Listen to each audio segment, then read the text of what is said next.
प्यार का तड़का। एक समय की बात है, एक छोटा सा गांव था जो बसा था। हेलो, मैं जरा उन गांव वालों की तरफ तो देखो, ये कितने मेहनती, खुशमिजाज और एक मिनट, मैंने कहा और ये नजारे, ये पहाड़ियाँ, ये वादियाँ। सुनो, ये मेरी कहानी है। स्पॉटलाइट मुझ पर है। ठीक है। अब मेघन नाम की लड़की इस गांव में रहती थी, जो दिन रात परेशानियों से जूझ रही थी। उसे सपने कहते हैं। दरअसल मेघन और उसकी माँ क्लारा एक साधारण जिंदगी जी रहे थे, लेकिन मेघन को ऐसी जिंदगी से नफरत थी। काश मैं अमीर होती। सुंदर कपड़े, पार्टीज में नाचना गाना और हर दिन स्वादिष्ट केक्स खाना। नाश्ता तैयार है। माँ, मुझे नाश्ते में कुछ खास चाहिए। आप बाजार से मेरे लिए कुछ खास क्यों नहीं लाई? मैं खेतों में थी बेटा, और जब तक मैं बाजार पहुंची तब तक सभी चीजें लगभग खत्म हो चुकी थी। शहर जो थोड़ी ही दूर पर था, वहाँ कमाल के फल, मिठाइयाँ और कपड़े बिकते थे। हफ्ते में 2 बार वो शहर आते थे और अपना सामान बेचते थे। फिर आप जल्दी क्यों नहीं गयी? मेघन, खेती बाड़ी मुश्किल होती है। शायद अगर खेतों में तुम मेरी मदद करो या बाजार खुद चली जाओ। मैं खेतों में और बाजार में? मेघन काम करने और अपनी माँ का हाथ बटाने से कतराती थी। वो बस बैठी रहती और जिंदगी के बारे में कुड़कुड़ करती रहती। एक दिन तुम जरूर समझोगी कि एक साधारण जिंदगी भी इतनी बुरी नहीं है। अब मेघन की माँ की एक दोस्त थी जो शहर में रहती थी। वो एक अमीर औरत थी जो अक्सर क्लारा को मिलने के लिए बुलाती थी। तो एक दिन मेघन की कुड़कुड़ाहट से तंग आकर उसने मेघन को अपनी दोस्त के यहाँ भेजने का फैसला किया। कितना मजा आएगा। शहर की जगमगाहट में खो मत जाना, समझी? मेघन शहर के लिए निकली और कुछ देर बाद उस औरत के घर पहुंच गई। अरे वाह, बढ़िया। हवेली की मालकिन ने मेघन का स्वागत अच्छे से किया। उसका नाम था डार्ला। मेघन को अमीरों वाली जीवन शैली पसंद आई। सोकर उठते ही उसे स्वादिष्ट नाश्ता मिलता, कभी कभी तो कमरे में ही आ जाता। वो वादियों में बग्गी की सवारी करती और झरनों के किनारे बैठकर डार्ला के साथ पिकनिक मनाती। और शाम को वो तारों के तले नाचती, जिसकी रोशनी से उसके कपड़े पर लगे हीरे चमकने लगते। मजा आया मेघन? बहुत ज्यादा। इसके मुकाबले मेरी जिंदगी कितनी बोरिंग है। मॉम को भी यही रहना चाहिए। देखो, तुम्हारी माँ को एक साधारण जिंदगी पसंद है। मैं उसकी कद्र करती हूँ। उनकी कद्र? खेत में काम करने के लिए? मेघन, कोई भी काम छोटा या बड़ा नहीं होता, बस उसे ईमानदारी और प्यार से करना चाहिए। एक हफ्ता बीत गया और मेघन के घर जाने का समय हो गया था। अलविदा कहते हुए उसे अच्छा नहीं लगा। जब वो घर लौटी, उसने गांव वालों को अपने साधारण कपड़ों और छोटे से घरों में देखा, जिसमें उसकी माँ भी शामिल थी। मैं नहीं कर सकती, मुझे वापस जाना होगा। वो इस सब से नाराज हो गई और वापस शहर को लौटी। मेघन, कुछ हुआ है क्या? कुछ नहीं हुआ है।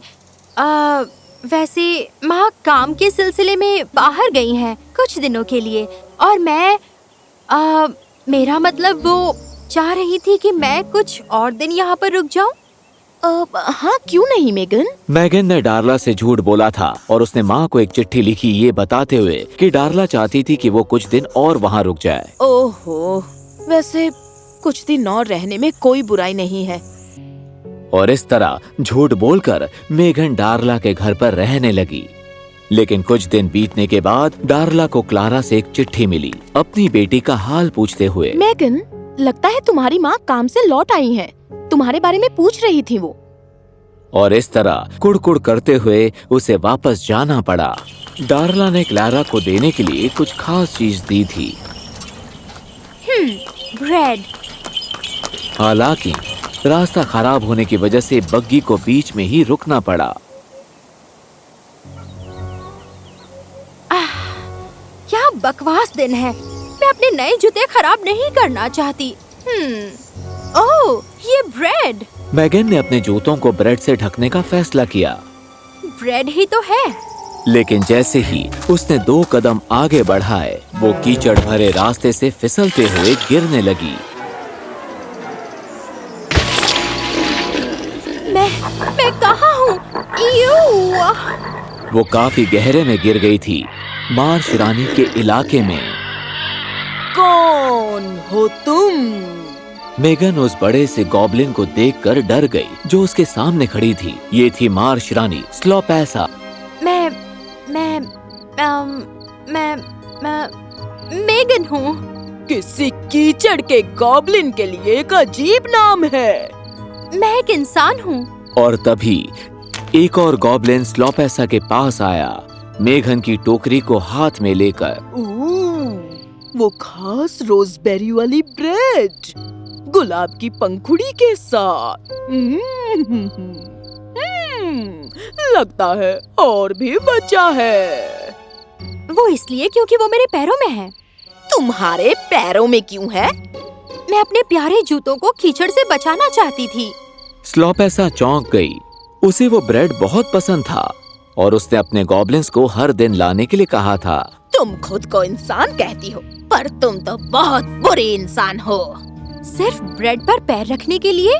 तुम हजारों लोगों की मेहनत पर पैर रख रही थी। किसान, बेकर्स, दुकानदार। उससे मेरा कोई लेना देना नहीं है। देखो, आज मुझे वो ब्रेड चाहिए था, पर खत्म हो गया। और आज जो तुमने उस ब्रेड के साथ बर्ताव किया है, उसके लिए तुम्हारा मुझसे लेना देना तो जरूर होगा। और फिर मेघन की मर्जी के बिना स्लोपैसा ने उसे बेकर के तौर पर रखा। पर मुश्किल ये थी कि मेघन को बेक करने नहीं आता था।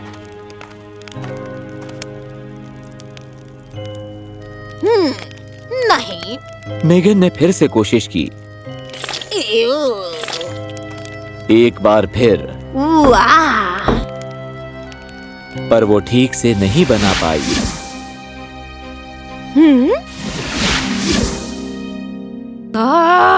ये क्या बकवास है? मेरे हाथ सख्त हो गए, मेरे कपड़े गंदे हो गए और मेरे बालों में चूहे घुसे हैं। कमाल है ना, ब्रेड बनाना कितना मुश्किल काम है। स्लोपैसा ने फैसला किया कि मेघन को समझने की जरूरत है कि ब्रेड किस तरह बनाया जाता है, और शुरुआत हुई खेत से। तुम्हें ये नहीं पता बुआई कैसे करते हैं? मैंने खेत में कभी काम नहीं किया। उसके लिए खेत में काम करने का अनुभव जरूरी नहीं है, लड़की। इसका बुरा मत मानो, मैं तुम्हारी मदद करूंगी। ओह, शुक्रिया। गलतियां करने और डांट खाने के बाद भी उसने कड़ी मेहनत की और अनाज कटाई के लिए तैयार हो गया। वाह, मेहनत का फल मिलता है तो अच्छा लगता है ना? हाँ? मेघन को इतनी खुशी पहले कभी नहीं महसूस हुई। उसने हफ्तों तक कड़ी धूप में काम किया और कुछ अच्छे दोस्त भी बनाए। उसे मिल में काम पर लगाया गया, पर वहाँ भी वो मुसीबत में पड़ गई। हालांकि मिल की मालकिन एक अच्छी औरत थी। सभी ने अच्छा काम किया। तुम सबके लिए सूप लाई हूँ। पुराना मालिक हमसे रात भर काम करवाता था। वो इसलिए क्योंकि वो हमारे काम और हमारी दोनों की इज्जत नहीं करता। कुछ अमीर लोग निर्दयी और घमंडी होते हैं। पर ये भी तो अमीर है। इसलिए मैंने कहा कुछ लोग हैं जो दूसरों की इज्जत करते हैं। हमें शर्मिंदा होने की जरूरत नहीं। ईमानदारी से काम करना कोई बुरी बात नहीं है। मैं भी हर किसी को नीचा समझती थी। उसके बाद उसने एक बेकरी में काम किया। वहाँ पर उसने बेकर्स को काम करते हुए ध्यान से देखा। समझ में नहीं आ रहा, मेरे ब्रेड्स अच्छे क्यों नहीं बनते हैं? तुम्हें बेकिंग पसंद है? क्या? नहीं। फिर वो कभी अच्छे नहीं बनेंगे। इसका एक सीक्रेट इंग्रेडिएंट है। जो भी बनाओ, प्यार से बनाओ। प्यार? किसी को मीठा ब्रेड पसंद है, किसी को कड़क ब्रेड पसंद है और किसी को फूला हुआ। उसी मुताबिक मैं ध्यान से सामग्री मिलाता हूँ और फिर मैं आटा गूंथता हूँ और थोड़ा प्यार का तड़का मिलाता हूँ। मैं उनके बारे में सोचता हूँ जिन्होंने इस ब्रेड पर कड़ी मेहनत की है और जो इसे खाने वाले हैं।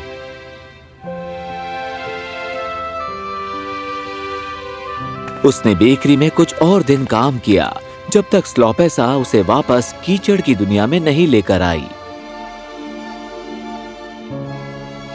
मेगन किचन में गई और उसने सामने रखी हुई सामग्रियों की तरफ देखा। ये सही रहेगा। वो खेत में काम करने वाले उस उदार मिल मालकिन और मजदूरों के बारे में सोचने लगी और उस बेकर के बारे में भी। जैसे ही उसने गूंथना शुरू किया, उसने डार्ला के बारे में सोचा जिसने उसे अपने घर में स्वागत किया, और फिर अपनी माँ के बारे में जो निस्वार्थ और अच्छी थी। ओह, अरे वाह, ये क्या? मेरी रानी, मैंने ब्रेड बना लिया। सच में? कहीं मेरे दांत तो नहीं टूट जाएंगे? स्लोपेसा ने ब्रेड को अच्छे से देखा। अच्छी खुशबू थी और खाने लायक भी दिख रही थी। उसने एक टुकड़ा लिया और उसे खाया। ओह, ये तो स्वादिष्ट है। पर ये रोज़बेरी ब्रेड ही है। तुमने इसे कैसे बनाया? मुझे एहसास हुआ, पहले जब मैं बनाने की कोशिश करती तो गुस्से और नफरत से बनाती, और इस बार मैंने प्यार का तड़का मिलाया। तुमने इतनी कड़ी मेहनत की एक ब्रेड के लिए। ये बस ब्रेड नहीं है, इसमें लोगों का प्यार और मेहनत शामिल है जिसकी मैंने सीखा है इज्जत करनी चाहिए। बहुत अच्छे। वैसे क्योंकि तुमने अच्छाई और इज्जत देना सीखा, तुम्हें इसका इनाम मिलेगा।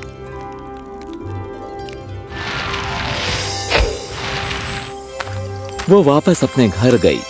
लोग उसके गंदे कपड़ों को देख रहे थे, लेकिन मेगन को परवाह नहीं थी। माँ, मैं हाँ, मेगन। क्लेरा ने अपनी बेटी को कस के गले लगाया। डार्ला भी वहीं थी। ओह मेरी प्यारी बच्ची, कहाँ थी तुम? हम बहुत परेशान थे। मेगन ने उन्हें बताया कि कैसे स्लोपेसा ने उसे अपने पास रखा था क्योंकि उसने ब्रेड पर पैर रखा था। डार्ला, ब्रेड के साथ ऐसा करने के लिए मैं माफी चाहती हूँ। और माँ, मैं हर चीज के लिए माफी चाहती हूँ। मैं आपसे वादा करती हूँ, आज से मैं बदल जाऊंगी। मेगन ने अपनी माँ की मदद खेतों में ही नहीं बल्कि हर जगह पर की। वो हर किसी से अच्छी और हमदर्द थी, और ये देखकर उसकी माँ को भी बहुत अच्छा लगा। तुमसे अच्छा इंसान मैंने आज तक नहीं देखा। इसके लिए सिर्फ कीचड़ रानी जिम्मेदार है। मेगन समझ गई कि एक साधारण जिंदगी से नफरत नहीं करनी चाहिए। ये एक ऐसी जिंदगी है जो सोना और चांदी से भी नहीं खरीदी जा सकती। अब वो ना खुश नहीं बल्कि खुश और तृप्त थी, क्योंकि उसे अपनी जिंदगी में वो खोया हुआ सामग्री मिल गया था, प्यार।